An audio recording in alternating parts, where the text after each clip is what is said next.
I am going to move ahead a little bit and just inform you that selfishness is not on the asset side of the list. Sorry, it is one of the liabilities. Okay? In the first paragraph on page 62, the authors declare that it is this selfish self-centeredness that gets us into trouble. We need to take responsibility for our selfishness and ask God to remove this shortcoming from our lives. Selfish self-centeredness, that, we think, is the root of our troubles, driven by 100 forms of fear, self-delusion, self-seeking, and self-pity. We step on the toes of our fellows and they retaliate. Sometimes they hurt us, seemingly without provocation, but we invariably find that at some time in the past we have made decisions based on self which later placed us in a position to be hurt. So our troubles, we think, are basically of our own making. They arise out of ourselves, and the alcoholic is an extreme example of self-will run riot, though he usually doesn't think so. Above everything, we alcoholics must be rid of this selfishness. We must, or it kills us. God makes that possible, and there often seems no way of entirely getting rid of self without His aid. Then, in the third paragraph on page 62, the authors make clear what happens once we rid ourselves of this selfishness. This is the how and why of it. First of all, we had to quit playing God. It didn't work. Next, we decided that hereafter in this drama of life, God is going to be our director. He is the principal. We are His agents. He is the Father, and we are His children. Most good ideas are simple, and this concept was the keystone of the new and triumphant arch through which we passed to freedom. When we sincerely took such a position, all sorts of remarkable things followed. We had a new employer, being all-powerful. He provided what we needed if we kept close to Him and performed His work well. Now we know our place in God's universe. And contrary to what we may have thought in the past, the whole world does not revolve around us. Sorry. Once we step aside and put God in the center, we are amazed at how much better our lives become. Realizing there is a power greater than ourselves is the essence of God consciousness. As we become aware of the realm of the Spirit, our lives change. Starting with the fifth line down from the top of page 63, the authors explain this awareness. Established on such a footing, we became less and less interested in ourselves, our little plans and designs. More and more we became interested in seeing what we could contribute to life. As we felt new power flow in, as we enjoyed peace of mind, as we discovered we could face life successfully, as we became conscious of His presence, we began to lose our fear of today, tomorrow, or the hereafter. We were reborn. We have been delivered from the gates of hell and have come back to tell what it was like. It isn't a pretty picture, but now we realize we never have to go back there again as long as we keep in mind that God is in charge. It is decision time once again. The Big Book authors tell us we are now ready to take the third step. In the third paragraph on page 63, they provide us with the directions. We found it very desirable to take this spiritual step with an understanding person, such as our wife, best friend, or spiritual advisor. But it is better to meet God alone than with one who might misunderstand. The wording was, of course, quite optional, so long as we expressed the idea, voicing it without reservation. This was only a beginning, though if honestly and humbly made, an effect sometimes a very great one was felt at once. We are so fortunate that in the years since the Big Book was written, the fellowship has grown to where very few, if any, newcomers have to take the third step alone. Tonight we're here to take this monumental step with you. Although they say the wording is optional, the authors do provide us with a prayer we can use to take the third step.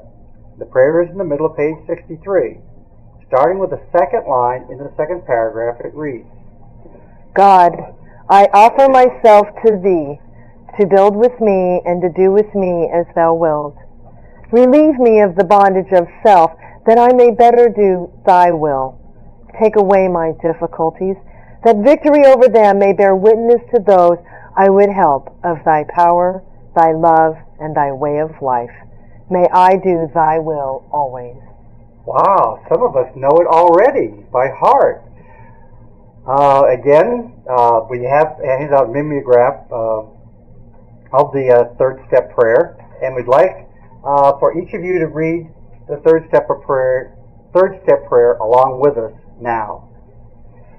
God, I offer myself to thee, to build with me, and to do with me as thou wilt. Relieve me of the bondage of self, that I may better do thy will. Take away my difficulties, that victory over them may bear witness to those I would help of thy power, thy love, and thy way of life. May I do thy will always.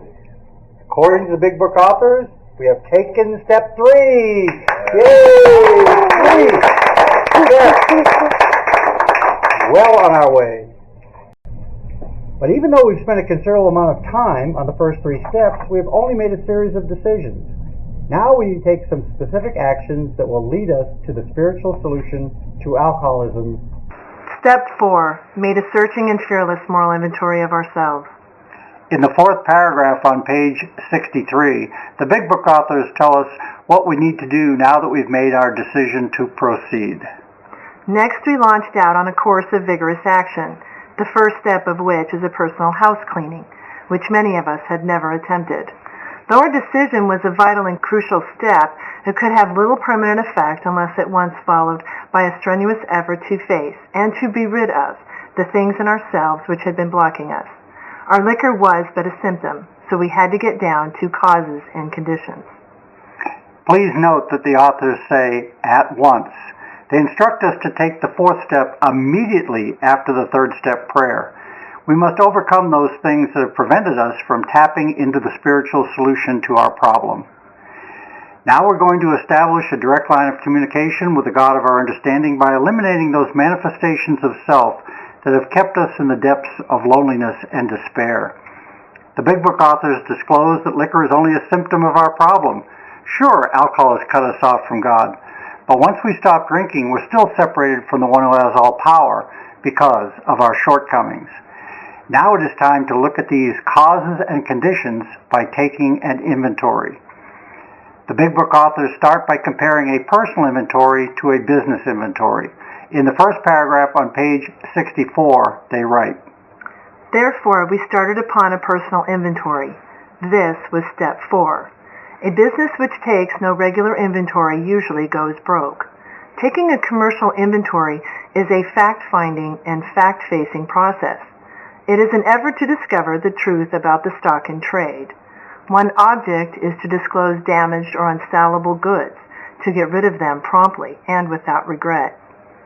So, we are going to conduct the equivalent of a commercial inventory on our lives. This implies we're going to look at our assets and liabilities. That's what a commercial inventory is all about. It's an examination of what is working and what is not working in our lives. It allows us to accentuate the positive and eliminate the negative. Then, in the 2nd paragraph on page 64, the authors clearly explain what we need to do in order to conduct a 4th-step inventory. We did exactly the same thing with our lives. We took stock honestly. First, we searched out the flaws in our makeup which caused our failure. Being convinced that self, manifested in various ways, was what had defeated us, we considered its common manifestations. Before we get into the details on how to take this step, we want to emphasize a few things. First, there is no right or wrong way to conduct a 4-step inventory. Various assets and liabilities checklists are in use today. You can use any one of them. Second, the assets and liabilities checklist described on page 64 precedes the 3-column inventory shown on page 65. Because this commercial inventory comes first, we assume the Big Book authors are asking us to utilize this simple checklist before attempting the much more difficult example on the following page. Third, Dr. Bob, our Akron, Ohio co-founder, has been using an assets and liabilities checklist for many years. Dr. Bob believes that initially newcomers should be taken through a simplified version of the steps. Later, they can work the program in more detail. Dr. Bob takes newcomers through the steps as quickly as possible.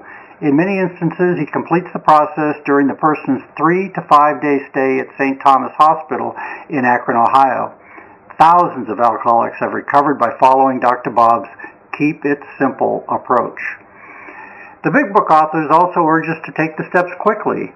We must discover the truth about the stock in trade in order to remove those behaviors that have cut us off from the sunlight of the Spirit. In the third paragraph on page 65, they provide us with some of the details. We went back through our lives. Nothing counted but thoroughness and honesty. When we were finished, we considered it carefully. Please note that the authors ask us to be thorough, and in the very next sentence they tell us what to do when we are finished. Since this is all in one paragraph, we assume they are asking us to complete this inventory in one sitting. Keep in mind, this is only a suggestion. You can spend as much time on this inventory as you wish, just as long as you and your sponsor or sharing partner complete it before the next session. Now let's look at what we put on paper. From pages 64 to 71, the authors present us with a list of liabilities we need to eliminate and assets we need to accentuate. The liabilities they mention are resentment, fear, selfishness, dishonesty, inconsideration, jealousy, suspicion, and bitterness. For clarity, we have substituted false pride for inconsideration, envy for suspicion, and laziness for bitterness. These liabilities, along with their corresponding assets, are mentioned in the June 1946 issue of the AA Grapevine. You can use either the original or our modified Big Book liabilities list as a guide for your 4-step inventory. We are now going to define these shortcomings in a way that hopefully will provide you with a clearer understanding of their meaning. Let's start with resentment, which is the consequence of being angry or bitter towards someone for an extended period of time over some real or imagined insult. It is a hostile or indignant attitude in response to an alleged affront or personal injury. Fear is being afraid of losing something we have or not getting something we want. It manifests itself in many ways, such as phobia, terror, panic, anxiety, and worry. Selfishness is concern for ourselves, our own welfare or pleasure, without regard for or at the expense of others. Dishonesty involves theft or deception. It includes taking things that don't belong to us, cheating people out of what is rightfully theirs, and lying to or withholding the truth from others. False pride is either feeling better than or less than someone else. Feelings of superiority include prejudice about race, education, or religious beliefs, and sarcasm, putting someone else down to make us feel better about ourselves. Feelings of inferiority include self-pity, which is excessive concern about our own troubles, or low self-esteem, which is the lack of self-worth or self-respect. Jealousy has to do with people, being suspicious of another's motives or doubting the faithfulness of a friend. Envy has to do with things, wanting someone else's possessions. Laziness means lacking the will or the desire to work. Procrastination, which is postponing or delaying an assigned job or task, is a form of laziness. Now we know what to inventory. Next we need to know who does the writing. For guidance on this subject, let's look at our New York City co-founder, Bill W. On page 13, Bill describes the inventory process he went through in one day. Starting with the 5th line in the 2nd paragraph, Bill states, I ruthlessly faced my sins and became willing to have my newfound friend take them away, root and branch. Now, Bill doesn't say I ruthlessly wrote down my sins. All he does is acknowledge that he has some shortcomings.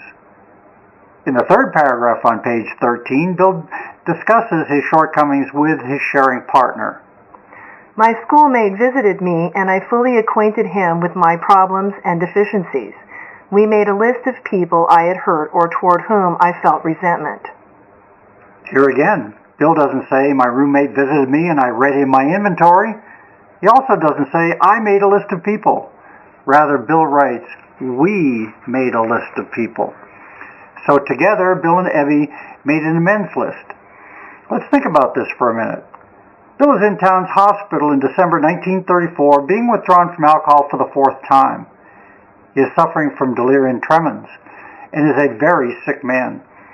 Evie's been sober for several months. Who do you think did the writing? It wasn't Bill. It was Bill's sponsor who did the writing. We are now going to look at the assets and liabilities checklist in more detail. In the 3rd paragraph on page 64, the Big Book authors ask us to examine our resentments. Resentment is the number one offender. It destroys more alcoholics than anything else. From its stem, all forms of spiritual disease. In dealing with resentments, we set them on paper. We listed people, institutions, or principles with whom we were angry. In the 1st paragraph on page 66, the authors emphasize that our resentments keep us separated from the power greater than ourselves. We must eliminate them if we are to have a spiritual awakening. It is plain that a life which includes deep resentment leads only to futility and unhappiness. To the precise extent that we permit these, do we squander the hours that might have been worthwhile. But with the alcoholic whose hope is the maintenance and growth of a spiritual experience, this business of resentment is infinitely grave. We found that it is fatal, for when harboring such feelings, we shut ourselves off from the sunlight of the Spirit. The insanity of alcohol returns, and we drink again. And with us, to drink is to die. Then, in the 2nd paragraph on page 67, the authors instruct us to look at our part in each situation to see if we need to make amends. Referring to our list again, putting out of our minds the wrongs others had done, we resolutely look for our own mistakes. Where had we been selfish, dishonest, self-seeking, and frightened? Though a situation had not been entirely our fault, we tried to disregard the other person involved entirely. Where were we to blame? The inventory was ours, not the other man's. When we saw our faults, we listed them. We placed them before us in black and white. We admitted our wrongs honestly and were willing to set these matters straight. Let's look at the 3rd sentence again. It reads, where had we been selfish, dishonest, self-seeking, and frightened?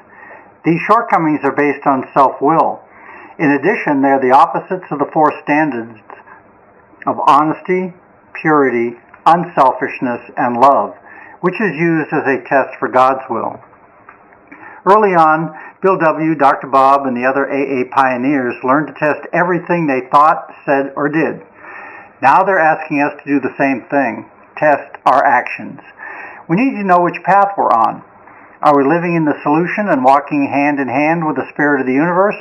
Or are we living in the problem and sinking deeper and deeper into that bitter morass of self-pity? It is our selfish self-centeredness that keeps us blocked from the one who has all power and prevents us from finding the spiritual solution to our difficulties. We can use either the AA test for self-will or the 4 standards as a test for God's will to determine if we need to make amends.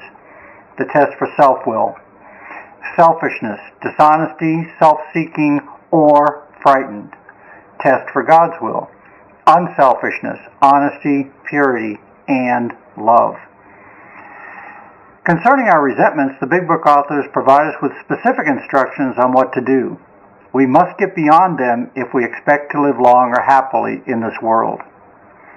In the 3rd paragraph on page 66, the authors explain that when we hold on to grudges, we are actually allowing others to control our lives. We turned back to our list, for it held the key to the future. We were prepared to look at it from an entirely different angle. We began to see that the world and its people really dominated us. In that state, the wrongdoing of others, fancied or real, had power to actually kill. How could we escape? We saw that these resentments must be mastered, but how? We could not wish them away any more than alcohol. If we don't deal with our resentments, the future will just be a repeat of the past. Every time we are reminded of an old hurt, the old pain returns and we feel it again and again. In the past, we may have drank to numb this pain, but now we are going to take actions to eliminate this pain. The first thing we do is talk about our resentments with our sponsor or sharing partner. Healing starts with sharing the hurt. But the healing is not complete until we forgive those who have offended us. We overcome resentment with forgiveness. Therefore, forgiveness is the asset that corresponds to the liability of resentment. We must change our attitude about the experience. We do this by seeing the source of our pain in a new light. We see the person as a sick individual who needs our prayers, not our anger. Whether it is a person who is still in our lives, someone who has passed on, someone we may never see again, or ourselves, the process is the same. Starting with the first line on page 67, the Big Book authors write, Though we did not like their symptoms and the way these disturbed us, they, like ourselves, were sick too. We asked God to help us show them the same tolerance, pity, and patience that we would cheerfully grant a sick friend. When a person offended, we said to ourselves, This is a sick man. How can I be helpful to him? God save me from being angry. Thy will be done. We avoid retaliation or argument. We wouldn't treat sick people that way. If we do, we destroy our chance of being helpful. We cannot be helpful to all people, but at least God will show us how to take a kindly and tolerant view of each and every one. Next, the authors ask us to look at our fears. In the first paragraph on page 68, they write, We reviewed our fears thoroughly. We put them on paper, even though we had no resentment in connection with them. We asked ourselves why we had them. Was it because self-reliance failed us? Self-reliance was good as far as it went, but didn't go far enough. Some of us once had great self-confidence, but it didn't fully solve the fear problem or any other. If we have faith that God will keep us safe and protected, we will receive the strength and direction to overcome all of our fears. We overcome fear with faith. Therefore, according to the Big Book authors, faith is the asset that corresponds to the liability of fear. In the second paragraph on page 68, they inform us that we will lose our fears if we trust our Creator. Perhaps there is a better way. We think so, for we are now on a different basis, the basis of trusting and relying upon God. We trust infinite God rather than our finite selves. We are in the world to play the role He assigns. Just to the extent that we do as we think He would have us and humbly rely on Him, does He enable us to match calamity with serenity. We can laugh at those who think spirituality the way of weakness. Paradoxically, it is the way of strength. The verdict of the ages is that faith means courage. All men of faith have courage. They trust their God. We never apologize for God. Instead, we let Him demonstrate through us what He can do. We ask Him to remove our fear and direct our attention to what He would have us be. At once, we commence to outgrow fear. In the first paragraph on page 69, the authors mention 6 additional shortcomings we need to address. They also ask us to make a list of those we have harmed. This will become our amends list, the people to whom we need to make restitution. We reviewed our own conduct over the years past. Where had we been selfish, dishonest, or inconsiderate? Whom had we hurt? Did we unjustifiably arouse jealousy, suspicion, or bitterness? Where were we at fault? What should we have done instead? We got this all down on paper and looked at it. According to the Big Book authors, the additional shortcomings we inventory are selfishness, dishonesty, inconsideration, jealousy, suspicion, and bitterness. So much for the liability side of the ledger. Now what about the assets? The Big Book authors list assets throughout Chapter 5. We've already presented passages that refer to the assets of forgiveness and faith, which are the opposites of resentment and fear. Additional assets listed in the Big Book and the June 1946 issue of the AA Grapevine are unselfishness, honesty, humility, trust, contentment, and action. We have now looked at both sides of the ledger. Our inventory consists of a list of liabilities to watch for and assets to strive for. We have completed our presentation of the fourth step, but before we end this session, we need to consider one more detail: the person or persons with whom we share our inventory. Step 5 reads, Admitted to God, to ourselves, and to another human being the exact nature of our wrongs. According to the Big Book authors, we must discuss our problems and deficiencies with at least one other person. This individual can be the member of AA who is helping you through these sessions, but it doesn't have to be. The Big Book authors provide us with other options. Starting with the fourth paragraph on page 73, they give us directions how to choose the person or persons with whom we share our inventory. Our sponsor or sharing partner may assist us in putting our checklist together, but we may feel more comfortable sharing the intimate details with a third party. The Big Book authors provide us with guidelines regarding the individual or individuals with whom we share our shortcomings.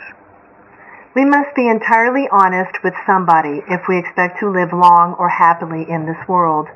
Rightly and naturally, we think well before we choose the person or persons with whom to take this intimate and confidential step.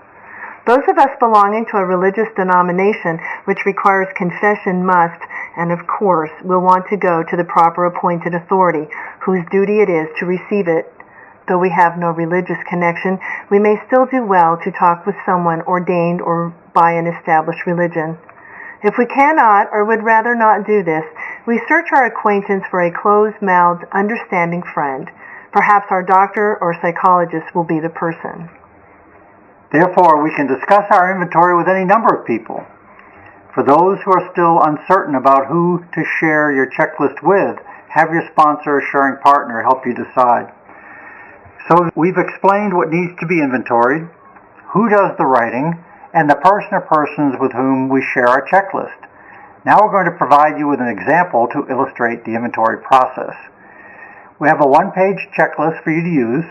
It has the liabilities on the left side and the assets on the right side of the sheet, which is the same format used in the June 1946 issue of the AA Grapevine. All we've done is add vertical lines so you can list people, institutions, and principles across the top of the page. In our example, the sponsor or sharing partner does the writing. The first thing he or she does is fold the checklist so the assets are hidden from view. Then the sponsor or sharing partner starts asking the newcomer about his or her resentments. As the newcomer talks about his or her grudge list, the sponsor or sharing partner puts the names at the top of the sheet. Keep in mind it is not necessary to list every resentment the newcomer has ever had in order for the inventory to be thorough. The object is to get to causes and conditions, and to get rid of them promptly and without regret. Sometimes it takes only a few incidents to make clear that resentment has been blocking the newcomer from an intimate two-way relationship with the one who has all power. Besides, it is more productive to take a few resentments through the entire inventory and restitution process than to list so many resentments that the newcomer becomes overwhelmed. It is the pain associated with this fact-finding and fact-facing process that must be relieved as quickly as possible. Once the newcomer develops confidence and conviction that this course of action will reduce the terror, bewilderment, frustration, and despair associated with living on self-will, he or she will be much more inclined to do additional inventory work in the near future. Next, the sponsor or sharing partner asks the newcomer to describe the reasons why he or she is angry and to look at his or her own mistakes in each situation. If they both agree that the newcomer needs to make an amends, the sponsor puts a mark, an X, a check mark, a circle, etc., in the box to the right of resentment under the name of the individual or organization the newcomer is talking about. After the sponsor or sharing partner has compiled the resentment list, he or she moves on to the fear inventory by asking, who or what are you afraid of right now? Let's start with those items for which there is no resentment. After noting any fears at the top of the sheet, the sponsor or sharing partner asks, let's revisit your resentment list. Are there any situations where there is both fear and resentment? Then the newcomer describes the events surrounding each fearful episode. Once again, the sponsor or sharing partner asks the newcomer to look at his or her own mistakes in each situation. If they both agree that the newcomer needs to make an amends, the sponsor puts a mark in the box to the right of fear under the name of the individual or organization the newcomer is afraid of.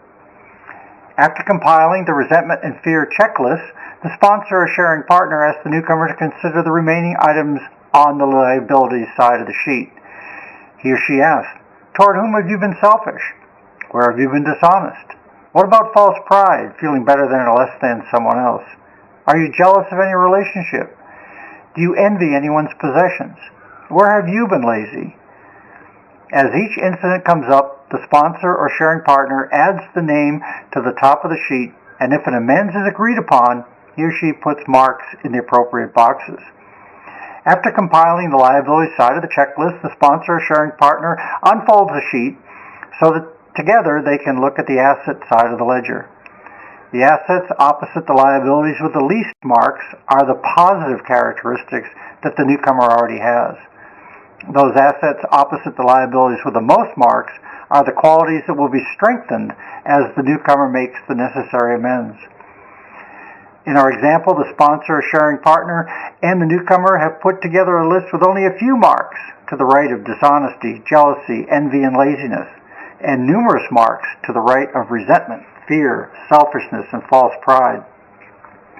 The sponsor or sharing partner summarizes the session by saying, this inventory shows that for the most part you are an honest, trusting, contented, and hardworking person.